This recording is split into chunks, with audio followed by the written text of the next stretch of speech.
من يرد الله به خيرا في الدين يفقهه فيدري نفهم بالعلم القرآن. بسم الله الرحمن الرحيم. الحمد لله رب العالمين والعاقبة للمتقين والصلاة والسلام على سيد الأنبياء والمرسلين سيدنا وحبيبنا وحبيب رب العالمين محمد وعلى آله وأصحابه ومن هدى بهديه إلى يوم الدين. إذ تصعدون ولا تلوون على أحد والرسول يدعوكم في أخراكم فأصابكم غما بغم، کہ تم چڑھے جا رہے تھے، بھاگے جا رہے تھے. قرآن کریم نے ان چیزوں کو بیان کیا. اسی لیے جب 2002 میں امریکہ نے طالبان کے اوپر چڑھائی کی اور طالبان حکومت کا تختہ پلٹ دیا، تو اس موقع پر حضرت مولانا تقی عثمانی صاحب نے البلاغ کا اداریہ لکھا تھا. کیونکہ امت مسلمہ ایک عجیب و غریب کیفیت سے دوچار ہو گئی کہ طالبان اگر حق پر تھے تو پھر اس کے بعد ان کو شکست کیوں ہوئی. ایک سوال کھڑا ہوا کہ جب طالبان حق پر تھے تو پھر حالانکہ شکست نہیں ہوئی تھی، لیکن میڈیا نے یہ بتلا دیا تھا کہ شکست ہو گئی. شکست تو ابھی تک نہیں ہوئی. 19 سال ہو گئے، مار کھائے جا رہے ہیں امریکہ والے اور طالبان مارے جا رہے ہیں. ابھی بھی مجبور ہے علی رغم انوفہم، کچھ بھی ہو وہ مجبور ہے طالبان کے ساتھ مصالحت کرنے پر. اتنی مار پلائی جا رہی ہے ان کو. لیکن مولانا اس کے باوجود بھی حضرت مولانا تقی صاحب نے اس وقت جو اداریہ لکھا تھا بڑا شاندار تھا. اس اداریے میں آپ نے یہی لکھا تھا کہ الحرب سجال، اور آپ نے اس میں لکھا تھا کہ غزوہ احد میں اللہ رب العزت نے جو تھوڑی دیر کے لیے مسلمانوں کو شکست سے دوچار کیا وہ اسی طرح کے واقعات کو سمجھانے کے لیے کہ کبھی ایسا ہو سکتا ہے کہ جماعت اہل حق بھی امت کے اجتماعی گناہوں کی وجہ سے شکار ہو سکتی ہے شکست کی. لہذا وہ اگر شکست کا شکار ہوئی ہے تو ان کے اپنے اعمال نہیں بلکہ امت کی اجتماعی بدعمالی یہ ان کے اوپر اثر انداز ہوئی. تو اس لیے قرآن کریم نے حضرات صحابہ کی بھگدڑ کے 2 واقعے بیان کیے. ایک واقعہ بیان کیا غزوہ حنین کے موقع میں، وَيَوْمَ حُنَيْنٍ إِذْ أَعْجَبَتْكُمْ كَثْرَتُكُمْ فَلَمْ تُغْنِ عَنْكُمْ فِئَتُكُمْ شَيْئًا، اور دوسرا احد کے موقع پر. لیکن دونوں کے اسباب الگ الگ ہیں. دونوں کے اسباب کیسے ہیں؟ الگ الگ.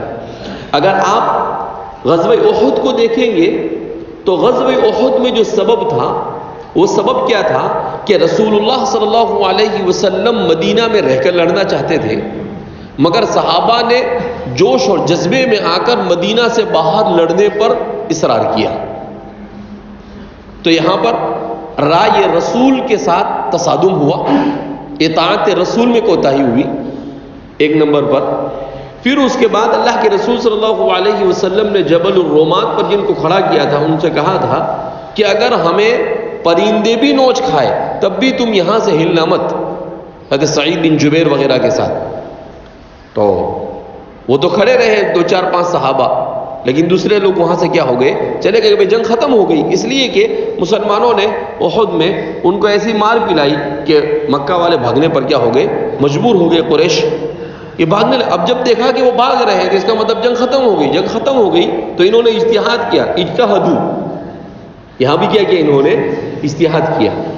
اب اجتہاد میں جو لوگ یہ تھے انہوں نے کہا کہ جب حضور نے کہا ہے کہ نہیں ہلنا تو نہیں ہلنا، تو وہ 8-10 لوگ رکے رہے، اور دوسرے 25-30 لوگ تھے انہوں نے کہا کہ بھئی حضور نے کہا تھا کہ جب تک کہ جنگ چلے وہاں تک رکنا، جب جنگ ختم ہو گئی اب جنگ رہی نہیں تو ہم یہاں رک کے کیا کریں گے، اس لیے وہاں سے نکل گئے.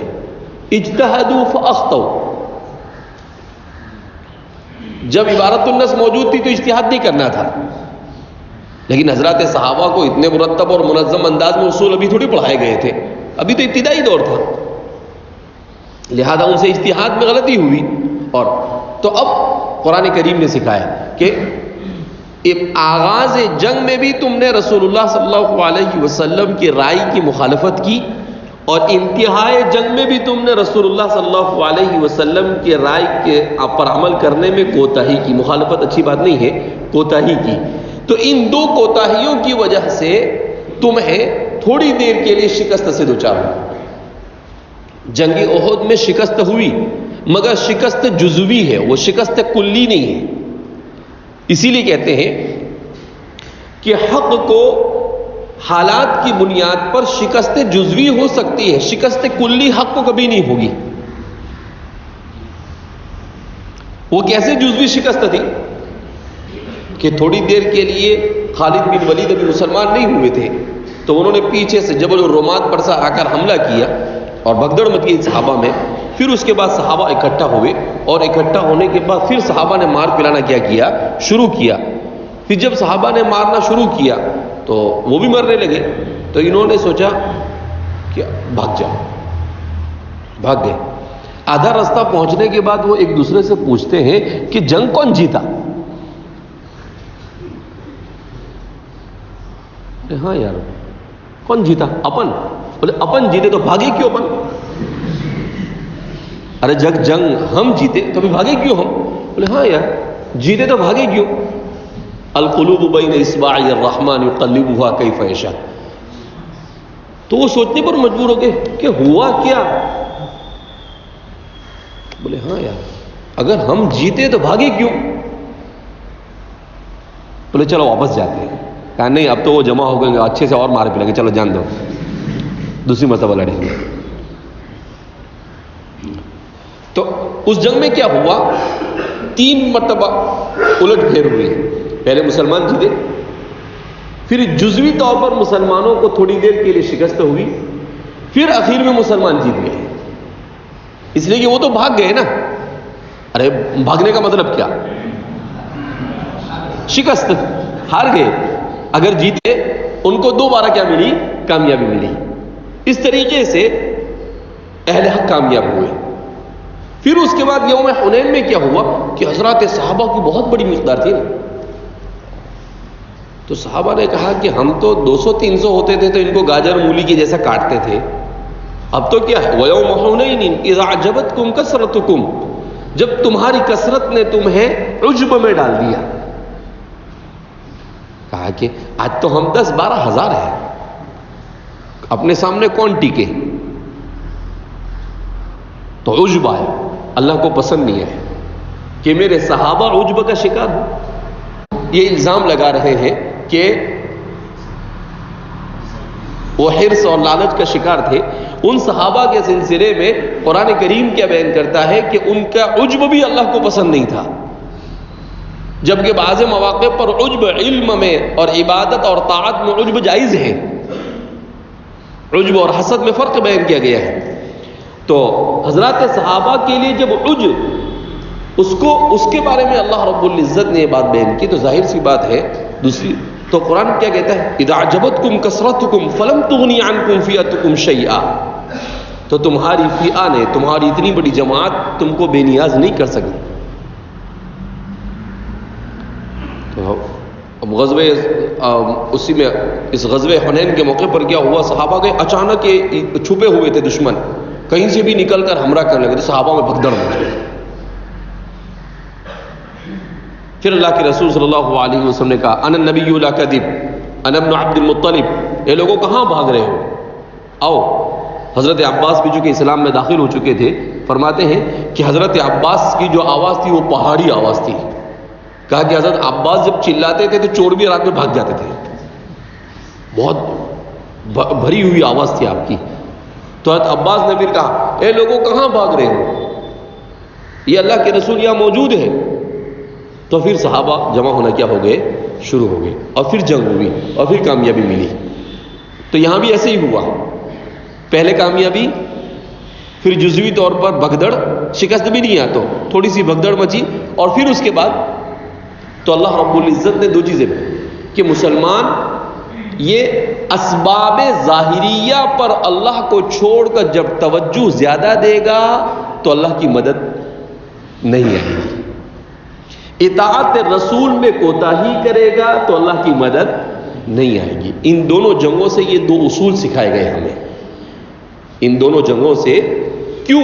اس لیے کہ اللہ کے رسول صلی اللہ علیہ وسلم کی سیرت طیبہ، آپ کی حیات مبارکہ اور حضرات صحابہ کرام رضوان اللہ تعالی مجمعین کی سیرت طیبہ، ان کی زندگیاں، یہ قیامت تک آنے والے انسانوں کے لیے مشعل راہ ہے، ان کے لیے نمونہ ہے پریکٹیکلی طور پر، کہ یہ سب چیزیں ہوائی نہیں بیان کی جا رہی ہے، ایسے ہی اصول نہیں بیان کیے جا رہے ہیں، بلکہ یہ اصول ایسے ہیں جو حضور صلی اللہ علیہ وسلم کی موجودگی میں جس پر کیا کیا جا چکا ہے، عمل کیا جا چکا ہے. بہرحال تو چونکہ مودودی صاحب اس سلسلے میں بہت اپنا قلم تیز چلاتے ہیں، اس لیے یہاں پر کچھ چیزیں ذکر کر دی گئی. دوسرا، مودودی صاحب کی تفسیر کی ایک خرابی یہ ہے، دوسری، کہ مودودی صاحب حدیث سے آیات قرآنیہ کی تفسیر کرنے کے بجائے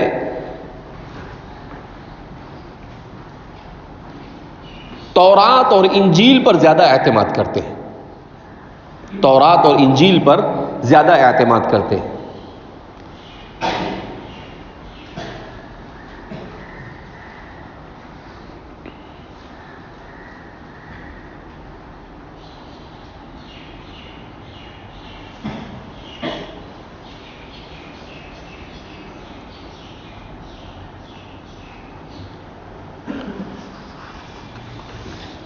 تو یہ کیا کرتے ہیں کہ حدیث قرآن کی تفسیر میں احادیث مبارکہ کا سب سے اہم رول ہے، تو احادیث ذکر نہیں کرتے، اور کس کو ذکر کرتے؟ تورات اور انجیل کے اقتباسات ذکر کرتے ہیں جو محرف ہے. کسی صاحب نے مستقل کتاب لکھی ہے اس پر، مودودی صاحب کی تفہیم القرآن میں تورات اور انجیل پر اعتماد، 300-400 صفحے کی کتاب ہے. تو یہ اسی لیے بعض حضرات نے کہا کہ مودودی صاحب منکر حدیث تھے، مگر خفیف منکر حدیث تھے. کیسے منکر حدیث تھے؟ خفیف، ہلکے تھوڑے، ایک دم ڈینجر نہیں. سر سید اور دوسرے جو لوگ تھے وہ شدید تھے، اور یہ کیسے تھے؟ خفیف تھے. مودودی صاحب ہے، آگے دوسرے آ رہے ہیں، اصلاحی صاحب وغیرہ، یہ لوگ سب کیا ہے؟ یہ جو بھی جدت پسندی کا شکار، کچھ زیادہ شکار ہوئے تو شدید منکر حدیث ہو گئے، اور کچھ کم شکار ہوئے تو خفیف منکر حدیث ہوئے. تو کھل کر تو بولتے نہیں، مگر جب عملی میدان میں آتے ہیں تو اس سے استفادہ نہیں کرتے. اس کا مطلب کیا ہے؟ کہ بولنا نہیں لیکن کر کے بتانا کہ ہم کیا کرتے ہیں. تو یہ ان کی تفسیر کی ایک دوسری خرابی یہ تھی کہ قرآن کریم کی آیات کی تفسیر کے ذیل میں وہ ان چیزوں پر زیادہ اعتماد کرتے ہیں.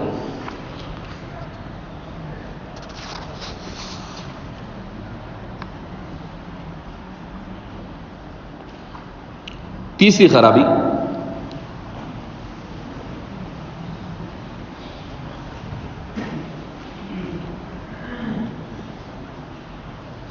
اپنے زمانے کی سائنسی تحقیقات کا بغیر اصول تفسیر کی رعایت کے انطباق، اپنے زمانے کی سائنسی تحقیقات کا اور انکشافات کا بغیر اصول تفسیر کی رعایت کے انطباق.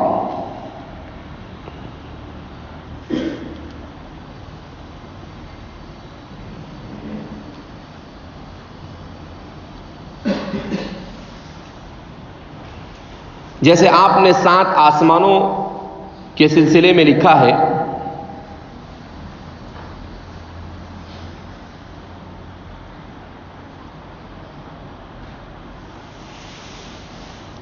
کہ آسمانوں کے بارے میں ہر دور میں انسانوں کا اختلاف رہا.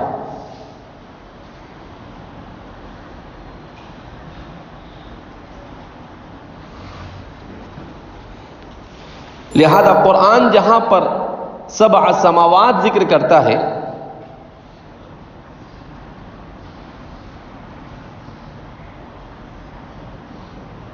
اس سے مراد زمین کے علاوہ جتنی کائنات ہے، زمین کے علاوہ، دیکھو کتنی بے تکی تفسیر کرتے ہیں، زمین کے علاوہ جتنی کائنات ہے، اس کائنات کو خدائے پاک نے 7 مضبوط اور مستحکم طبقات میں تقسیم فرما رکھا ہے۔ عجیب عجیب انسان دنیا میں پیدا ہوئے۔ زمین کے علاوہ جتنی کائنات ہے، اس کائنات کو خدائے پاک نے 7 مضبوط و مستحکم طبقات میں تقسیم فرما رکھا ہے۔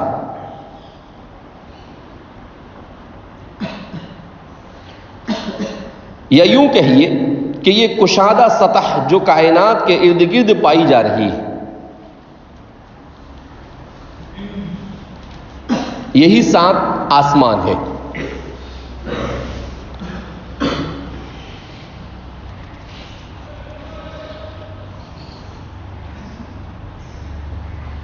جبکہ سیدھی سی بات ہے، قرآن کریم 7 آسمان سے مراد 7 آسمان ہے، احادیث مبارکہ سے اس کا ثبوت ہے۔ تو اس کے بعد اگر یہ کہنا کہ اس سے مراد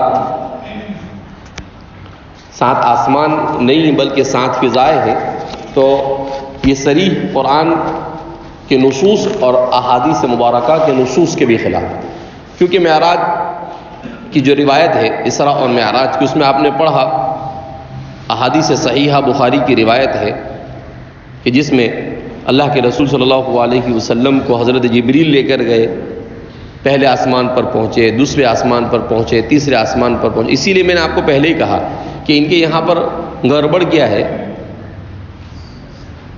کہ یہ حدیث پر اعتماد نہیں کرتے، منکر حدیث خفیف، حدیث پر اعتماد نہیں کرتے۔ یہ اس کا ثبوت ہے کہ جب حدیث میں اس تفصیل بیان کر دی گئی، اس کے بعد پھر آپ کو یہ 7 سطح ہو۔ اسی لیے آج بھی بہت سارے مفسرین جو ہے وہ جو تفسیر کرتے ہیں وہ اسی انداز میں تفسیر کرتے ہیں۔ کیا تفسیر کرتے ہیں کہ 7 آسمان سے 7 فضائیں مراد ہیں۔ کوئی 7 فضا مراد نہیں ہے، 7 آسمان سے 7 آسمانی مراد ہے۔ اس لیے کہ جب تک کہ قرآن کریم کے کسی بھی لفظ کو حقیقت پر محمول کرنا ضروری ہے، وہاں تک کہ اس کو حقیقت پر ہی محمول کرنا پڑے گا۔ آپ اپنی مرضی سے مجاز کی طرف جانے کے لیے آپ اپنی مرضی نہیں چلا سکتے، بلکہ اصول عربیہ اور اصول تفسیر کی رعایت ضروری ہے مجاز کی طرف جانے کے لیے۔ اسی لیے مولانا تقی عثمانی صاحب نے اپنی اس کتاب میں علوم القرآن میں مستقل اس کے اوپر تفصیل کے ساتھ لکھا ہے، اور لکھا ہے کہ کس طریقے سے لوگوں نے اس اصول کی رعایت نہ کرتے ہوئے قرآن کریم کی تفسیر کے باب میں کس طرح کی گمراہی سے کام لیا ہے۔ تو آپ نے مجاز پر جائیں گے، اس تاریخ اسلامی میں ایک فتنہ کھڑا ہوا تھا جس کو فتنہ باطنیہ کہا جاتا ہے، قرامطہ وغیرہ۔ تو یہ بھی ایسے ہی کرتے تھے۔ کیا کرتے تھے کہ قرآن کریم کی تفسیر 2 ہے، ایک ہے ظاہری اور ایک ہے باطنی، اور پھر باطنی میں کچھ بھی الل ٹپ کچھ بھی ٹھوکتے تھے۔ ایسا ٹھوکتے تھے کہ یعنی جھوٹ کیا، کذب کیا، افترا کیا، سارے کلمات ان کے نزدیک ہلکے تھے، سب سے آگے۔ عجیب عجیب باطنیہ کی تفسیر کے اوپر امام غزالی نے لکھا ہے، تو باطنیہ کی اگر آپ تصویر پڑھیں تو آدمی پڑھنے سے زیادہ ہنسنے لگ جائے کہ کیسے کیسے کھوپڑے دنیا کے اندر میں پیدا ہوئے۔ کھوپڑی ہو تو سمجھ میں بھی آوے، لیکن ایسے ایسے کھوپڑے دنیا میں پیدا ہوئے کہ ایسی ایسی باتیں کرتے ہیں۔ اور اللہ کے کلام کے باب میں انسان جب جرأت پر اترتا ہے، شیطنت پر اترتا ہے، تو شیطان بھی پناہ مانگتا ہے اس سے، بولتا ہے میرے کو کیوں پیدا کیا، اس کی یہ کافی تھا اپنے لیے۔ ایسا لگتا ہے اس کو بھی کبھی کبھی ایسا محسوس ہوتا ہوگا کہ شاید میری بھی ضرورت اس کو، تو ابو جہل جیسے لوگوں کو تھوڑی ضرورت تھی۔ تو اس لیے انسان جب انسان بنتا ہے تو فرشتوں سے آگے بڑھ جاتا ہے، اور جب یہ شیطان بنتا ہے تو شیطان کو بھی پیچھے چھوڑ جاتا ہے، تو شیطان کا بھی باپ بن جاتا ہے۔ تو اس لیے انسان، اسی لیے اللہ کے رسول صلی اللہ علیہ وسلم نے ہمیشہ کہا کہ اللہ سے دعا کرتے رہو. قرآن کریم ایسے تھوڑی ہر نماز میں اللہ پڑھتا ہے صراط المستقیم، اہدنا الصراط المستقیم صراط الذین انعمت علیہم غیر المغضوب علیہم ولا الضالین. ہر نماز کی ہر رکعت میں پڑھایا جا رہا ہے. اسی لیے کہ دنیا کی چکاچون میں سوائے اللہ کے ذات سے اپنا ربط اور اللہ سے مانگنے کے سوائے ہدایت پر جمانے والی اور کوئی چیز نہیں. نہ آپ کی عقل آپ کو ہدایت پر جما سکتی ہے، نہ آپ کا علم جما سکتا ہے، نہ آپ کا صلاح و تقوی جما سکتا ہے، اور نہ آپ کا زہد جما سکتا ہے. کچھ نہیں، صرف ایک چیز ہے، اور وہ کیا ہے؟ الدعا. وہ کیا ہے؟ دعا. اہدنا الصراط المستقیم صراط الذین انعمت علیہم. آدمی صرف اسی کو توجہ کے ساتھ نماز میں پڑھ لے تو انسان گمراہی سے بچ جائے.